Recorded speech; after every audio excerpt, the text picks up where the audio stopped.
अप्रैल है और बाबा साहब की जयंती है। खासकर आप इस देश में कनाडा ने कहा है कि हम इसे इक्वलिटी डे के रूप में मनाएंगे। पूरी दुनिया में डॉक्टर अम्बेडकर को सिंबल ऑफ नॉलेज माना जाता है। पिछले साल भी कोरोना की वजह से बहुजन समाज के लोग बाबा साहब की जयंती नहीं मना पाए। इस साल भी यही होने जा रहा है। कुंभ हो रहा है, आंदोलन चल रहे हैं, चुनाव प्रचार चल रहा है।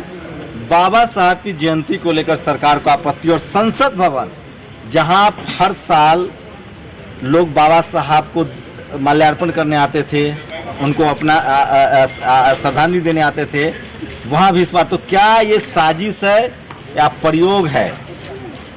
बाबरी विध्वंस को जोड़ के लोग देख रहे हैं कि क्या बाबा साहब को दफन करने की कोशिश हो रही है। मेरे साथ दिल्ली के सोशल जस्टिस मंत्री राजेंद्र पाल गौतम है। उन्होंने भारत सरकार के सोशल जस्टिस मंत्री थावरचंद गहलोत से बात भी की है।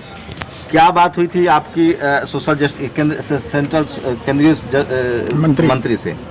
एक्चुअली कल उनसे जब मुझे पता लगा कि संसद भवन में जो इतने लंबे सालों से बाबा साहब की जयंती का प्रोग्राम होता आया है, तो उस प्रोग्राम को इस बार केंद्र की सरकार नहीं कर रही है। थावरचंद गहलोत जी से मैंने सोचा उनसे बात कर लूँ, तो मैंने उनसे फ़ोन पे बात की और मैंने उनसे निवेदन किया कि ये एक पर्व के तौर पर हमारे समाज के लोग, पूरे देश के लोग, अमन पसंद लोग जो बाबा साहब के संविधान में भरोसा रखते हैं, सब लोग इस बाबा साहब की जयंती को बड़े हर्षोल्लास से मनाते हैं।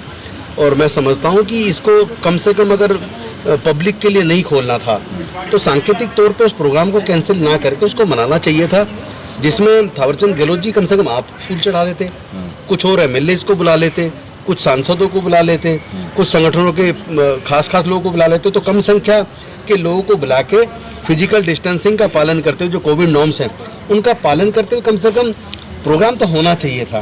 तो उन्होंने कहा कि नहीं प्रोग्राम तो कैंसिल हो गया है चूँकि कोरोना है। तो मैंने उनसे पूछा कि आप एक बार बताइए, उत्तराखंड के अंदर कुंभ का मेला चल रहा है, लाखों लोग वहाँ पे इकट्ठे हो रहे हैं, तो वो तो कैंसिल नहीं किया आपकी सरकार ने, तो फिर आपने ये क्यों कैंसिल किया? तो वो कह रहे थे नहीं अब कुछ नहीं हो सकता ये करके, और फिर उनसे यहीं पर बात बंद होगी। तो मुझे बड़ा दुख हुआ कि एक तरफ दिया, मतलब बात करके उन्होंने कहा पॉसिबल नहीं है, ये कह के बात खत्म हो गई। तो मुझे इस बात का बड़ा दुख है कि संसद भवन के इस 14 अप्रैल के प्रोग्राम से पूरे देश के जो मेहनत का समाज है उनकी भावनाएं जुड़ी हुई हैं। और जब चुनाव में हजारों लाखों लोग इकट्ठे हो रहे हैं, वहाँ पे मोदी जी भी भाषण दे रहे हैं, अमित शाह जी भी दे रहे हैं, वो प्रोग्राम कैंसिल नहीं हो रहे, वहाँ पे कोरोना की बात नहीं हो रही। और जब कुंभ में भी लाखों लोग इकट्ठे हो रहे हैं, वो भी उनका सारा प्रोग्राम चल रहा है, उनका धार्मिक प्रोग्राम सारे चल रहे हैं, वहाँ कोई कोरोना की बात नहीं हो रही। लेकिन बाबा साहब की जयंती को जिस तरीके से ये कोरोना का बहाना बना के उसको कैंसिल किया गया प्रोग्राम को, इससे पूरे बहुजन समाज का, पूरे अनुसूचित जाति जनजाति पिछड़े वर्ग के लोगों को, अल्पसंख्यक लोगों को बहुत ठेस पहुंची है। और मैं क्या लग रहा है आपको जानबूझकर किया जा रहा है ये? निश्चित तौर पे जानबूझ के किया गया, क्योंकि अगर ये जानबूझ के नहीं किया जा रहा होता तो फिर कम से कम ऐसे हालात में जब कोरोना के केसेस बढ़ रहे हैं तो फिर ये भी कैंसिल किया जाना चाहिए था। कुंभ का मेला ये कैंसिल क्यों नहीं हुआ? और चुनाव में इतनी बड़ी बड़ी सभाएं हो रही है बिना मास्क के, मतलब लाखों लोग इकट्ठे हो रहे हैं, तो उस पर प्रधानमंत्री जी के और गृह मंत्री जी के सामने हो रहे हैं, तो वहाँ जब आप बंदिश नहीं लगा रहे तो फिर ये प्रोग्राम कैंसिल क्यों? तो एटलीस्ट प्रोग्राम तो करना चाहिए था। आप ज़्यादा भीड़ ना बुलाते, चाहे छोटा प्रोग्राम कर लेते, लेकिन प्रोग्राम तो होना चाहिए था। सर, एक सवाल है, सोशल मीडिया पर लगातार लोग कह रहे हैं कि पिछली बार भी हमारे साथ कॉन्स्पिरेसी हुई, इस बार हम अपने तरीके से बाबा साहब की जयंती मनाएंगे, लेकिन दिल्ली, देश की राजधानी दिल्ली में संसद मार्ग पर जो प्रोग्राम होता था, क्या लग रहा है उसको लेकर जानबूझकर ये सब किया जा रहा है कि वो कम से कम जो सेंट्रल प्रोग्राम है उसको कैंसिल किया जाए? एक्चुअली उस प्रोग्राम में लाखों लोग पूरे देश से आते हैं और पूरे दुनिया में उस प्रोग्राम का संदेश जाता है, तो कहीं ना कहीं प्रदूषित मानसिकता तो नजर आती है। आपका क्या रणनीति रहेगी? आप लोग इसको कैसे सेलिब्रेट करें?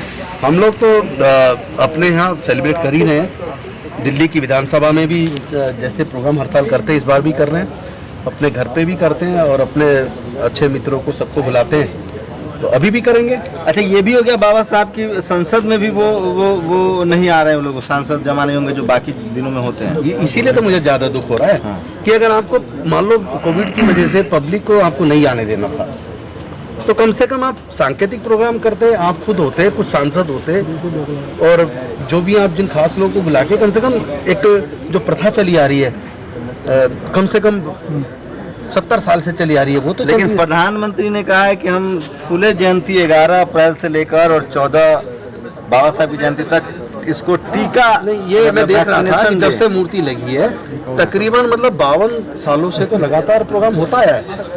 तो ये जो प्रोग्राम कोविड की वजह से जो ये बहाना बना के खत्म किया है, ये तो बहुत ही मतलब अनफॉर्चुनेट है। तो देखिए सोशल मीडिया पर भी लगातार लोग अम्बेडकर जी की 130वीं जयंती जरूर मनाएं, सादगीपूर्ण तरीके से मनाएं, फिजिकल डिस्टेंसिंग और मास्क लगा के थोड़ी सी दूरी बनाकर।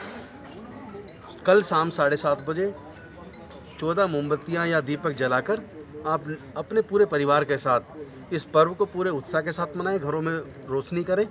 मतलब ये परंपरा जो है ये केवल एक छोटा मोटा उत्सव नहीं है, ये देश के करोड़ों लोगों की भावनाएं जुड़ी हैं, और मुझे लगता है इसको पूरे भावनात्मक तरीके से एकजुट होकर सादगीपूर्ण तरीके से आपस में भाईचारा बढ़ाते हुए इसको हम लोग मनाएं, यही मैं आप सबसे निवेदन करता हूँ। तो मैं फिर कह रहा हूँ 21वीं Press the bell icon on the YouTube app and never miss another update.